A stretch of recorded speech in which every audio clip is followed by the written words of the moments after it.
सकाळी ऐतिहासिक हर्सुल गावाची हरसिद्धी मातेच्या मंदिरात आरती झाल्यानंतर यात्रेला सुरुवात झाली असून देशभरातून भाविक दर्शनासाठी गर्दी करत आहे। यात्रेमध्ये महिला भाविकांची दर्शनासाठी एकच गर्दी उसळल्या असल्याचं दिसून येत आहे। हरसिद्धी मातेची यात्रा हर्सुल गावकरी तसेच भाविक मंडळी एखाद्या सणाप्रमाणे साजरी करत असतात। त्याचप्रमाणे कमिटीतर्फे योग्य नियोजन करून फेरीवाले, खेळणी विकणारे तसेच मोठ्या प्रमाणात भरणारी यात्रा यांना विशिष्ट जागा उपलब्ध करून दिल्या जाते, जेणेकरून गर्दी होणार नाही याचीही दक्षता घेतली जाते, अशी माहिती हरसिद्धी देवी कमिटीचे सचिव संजय हरणे यांनी दिली आहे। यावेळी त्यांनी बोलताना सांगितले की आमदार प्रदीप जैस्वाल यांच्याकडून कोरोना काळानंतर मंदिरासाठी 2 कोटींचा निधी मंजूर झालाय। त्याच पार्श्वभूमीवर निधीचे नियोजन करून मंदिराचे विकास कामे करून घेतल्या जाणार आहेत। तसेच उद्या हरसिद्धी मातेच्या यात्रेनिमित्त कुस्त्यांची दंगल होणार असून राष्ट्रीय तसेच आंतरराष्ट्रीय पातळीवरचे मल्ल उद्या दंगल खेळण्यासाठी सज्ज झाले आहेत। त्यामुळे कुस्ती शौकीनांनी याचा लाभ घ्यावा असं आवाहन यावेळी आयोजकांच्या वतीने करण्यात आलंय। विक्रमादित्य राजाने ह्या देवीची स्थापना सन 1166 मध्ये केलेली आहे आणि ही देवीची व्याख्या अशी आहे की ही नवसाला पावणारी देवी आहे। म्हणून या ठिकाणी दरवर्षी कार्तिकी पौर्णिमेला 3 ते 4 दिवस यात्रा खूप मोठ्या उत्साहाने भरत असते। या ठिकाणी ट्रस्टच्या वतीने सगळं नियोजन यात्रेचं करण्यात येतं।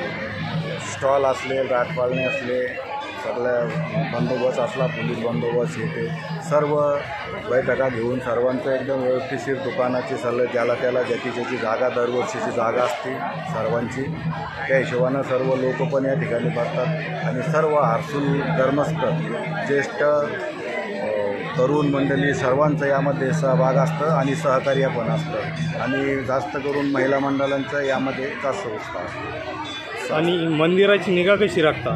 मंदिराची निगा पुजारी आहे इथं, पुजारी दोन्ही टाईम पूजा पाठ करून मंदिराचं आरती करून मंदिराचं निवेदन जसं मंदिराचं असतं ठिकठिकाणी तसं सर्व व्यवस्थित निगराणी आहे।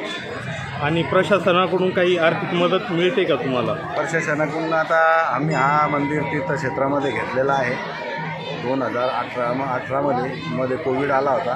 त्याच्यानंतर आता आम्ही आमदार प्रदीप जैस्वाल साहेबांशी संपर्क साधून त्यांनी 2 कोटीची निधी आम्हाला मंजूर करून दिलेली आहे। आता त्याचं नियोजन करायचं आणि काम चालू करायचं। त्याप्रमाणे यात्रेच्या दुसऱ्या दिवशी मोठ्या प्रमाणामध्ये कुस्त्याची दंगल होते आणि ती उद्या 6 तारखेला कुस्त्याची दंगल आहे। या ठिकाणी भरपूर पैलवान लोक लांबून महाराष्ट्र केसरी पैलवान लोक उद्या येणार आहे, त्याचं सर्व कुस्ती शौकीनांनी लाभ घ्यावा। नमस्कार, मी हरिदास म्हस्के। या ठिकाणी हरसिद्धी यात्रानिमित्त होणाऱ्या आपल्या कुस्ती दंगलचं या ठिकाणी जे पैलवान उपलब्ध राहणार आहेत त्यांचं मी या ठिकाणी तुम्हाला सगळ्यात अगोदर इंट्रोडक्शन करून देतो।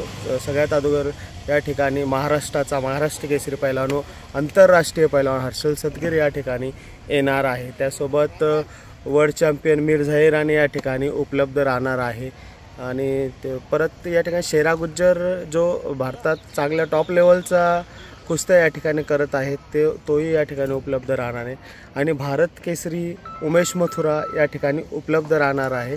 तर तसेच या ठिकाणी हे झालं 6 तारखेचं, पण 7 तारखेला पण या ठिकाणी हेलेनची सगर आणि परत हेलेनची मिरवणूक या ठिकाणी निघणार आहे।